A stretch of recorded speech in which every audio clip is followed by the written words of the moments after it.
Hello बच्चों, आज हम चैप्टर 6 पढ़ेंगे, that is changes around us. हमारे आसपास जो भी चेंजेस होते हैं वो जो हैं वो किस तरह के होते हैं, आज हम वो पढ़ेंगे। सो हम लोग डेली ही कुछ ना कुछ चेंजेस देखते हैं। जैसे फॉर एग्ज़ाम्पल हम दिन को रात होते हुए देखते हैं, रात को दिन होते हुए देखते हैं। फिर जो आइस है वो मेल्ट कर रहा है उसे देखते हैं। फिर आप जो हम खुद के अंदर भी चेंजेस देखते हैं, जैसे हमारी हाइट बढ़ रही है, हमारा जो है हेयर बढ़ रहे हैं, हमारे नेल्स बढ़ रहे हैं, ठीक है, हमारा वेट बढ़ रहा है। तो ये सब क्या है, ये चेंजेस होते हैं, ठीक है। इनको हम लोग बोलते हैं चेंजेस। कुछ चेंजेस को होने में बहुत ज़्यादा टाइम लगता है और कुछ जो चेंजेस होते हैं वो जल्दी हो जाते हैं, ओके। अब जिनको टाइम लगता है वो आपके हो गए जैसे दिन का रात होना, है ना, क्योंकि इसमें बहुत टाइम लगता है। और कुछ चेंजेस होते हैं जो आपके जल्दी से हो जाते हैं, जैसे आपकी मेल्टिंग ऑफ आइस को थोड़ी देर भी अगर आप बाहर रखोगे अभी, ठीक है, तो वो जल्दी से आपकी मेल्ट कर जाएगी। और ऐसे ही और भी बहुत सारे चेंजेस हैं, okay. Now we will study the types of changes, ठीक है।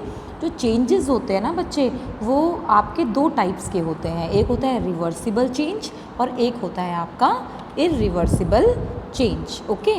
तो यहाँ पे हम लोग पहले रिवर्सिबल चेंज के बारे में पढ़ेंगे। रिवर्सिबल चेंज होता है जो कि आपका रिवर्स हो जाता है। फॉर एग्ज़ाम्पल, इसको हम लोग एक एग्ज़ाम्पल के तरह से समझेंगे। फॉर एग्ज़ाम्पल हो गया आपका जैसे आपने ले लिया पेपर फोल्डिंग का आपका कोई भी जो है मान लो आपने एरोप्लेन बनाया पेपर फोल्डिंग से, ठीक है। पेपर एक आपने A4 शीट लिया और उसको फोल्ड करके एरोप्लेन बनाया, और आप जब चाहें उस एरोप्लेन को वापस वो A4 शीट में आप उसको बदल सकते हैं, ओके। सो ये हो गया आपका रिवर्सिबल चेंज, ठीक है। एक और एग्जांपल देखेंगे, जैसे आपने एक बलून लिया, ओके, और बलून में आपने क्या किया, एयर भरा, और आप जब आप उसको एयर को आप निकाल देंगे तो वापस बलून जो है वो उसके ओरिजिनल शेप और साइज़ में आपका आ जाएगा। तो ये भी जो है आपका रिवर्सिबल चेंज का एक अच्छा एग्जाम्पल है, okay kids. Now coming to irreversible change. Irreversible change में आपका होता है जो वो चेंज जो कि परमानेंट होता है, ठीक है, वो आप उसको रिवर्स नहीं कर सकते। फॉर एग्ज़ाम्पल, जैसे आपने जो A4 शीट लिया और उसको जला दिया, ठीक है, उसको बर्न कर लिया। अब आपने जो शीट को बर्न कर लिया है वो कन्वर्ट हो गया आपका एशेस में। वो आपका क्या बन जाएगा, राख बन जाएगा।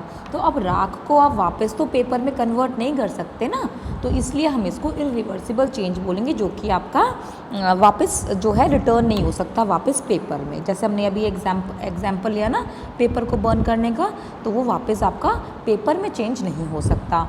और उसी तरह अगर आप कोई दूसरा एग्जाम्पल लें, तो आपने डो बनाया, ठीक है, रोटी बनाने के लिए आपने डो बनाते हैं ना घर में, तो आपने डो लिया, डो से आपने रोटी बना ली। अब आप रोटी से वापस डो नहीं बना सकते, तो ये क्या है, ये भी एक इरिवर्सिबल चेंज है जो कि आपका रिवर्स नहीं हो सकता। बर्निंग ऑफ कैंडल, ठीक है, आप कैंडल को बर्न कर रहे हो तो वो भी आपका क्या है, इरिवर्सिबल चेंज है, ठीक है। और इसी तरह से आप और भी एग्जाम्पल्स आप अपने आप देख सकते हैं।